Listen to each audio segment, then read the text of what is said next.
Your son is mental deficient.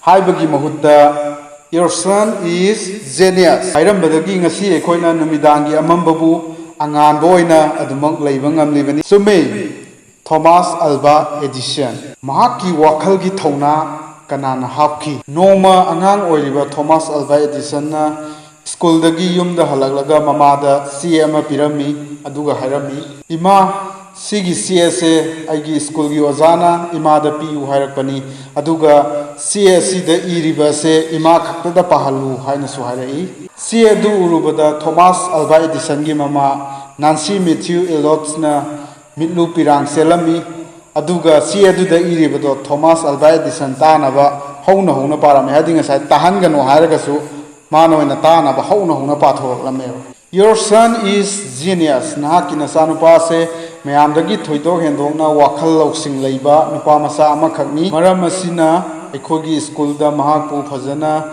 sembiba takpigadaba matik chaba oja leitre aduna mama oiriba nahakna yumda phajana takpi tambiro hairakhi numit adudagi mamana Thomas Alva Edison du mahai masing takpi tambibagi thabak sathakhi mama laikhidraba sahi kayagi matungda Thomas Alva Edison na sahi sa adugi greatest inventor ama oina malemda electric bulb khudol tamlaki nongmadi Edison na mamana lairamba mafam adudagi mahakna piklingai matamda angang oringai matamda school gi ozana pirakhiba CM set ado mahakna thengarakhi asengba seda iramliba sing adudi nahaki nasanupa Thomas Alva Edison asi wakhal laina nare psychiatric disorder oire maramasina mahak school asida makhata na tharaklanu he is expelled from our school hairaga iraga lairame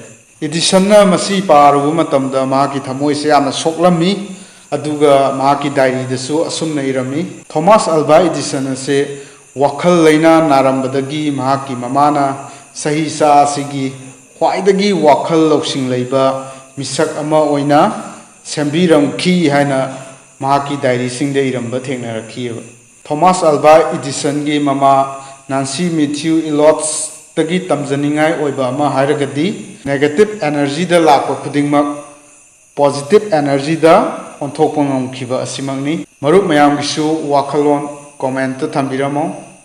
Thank you for watching.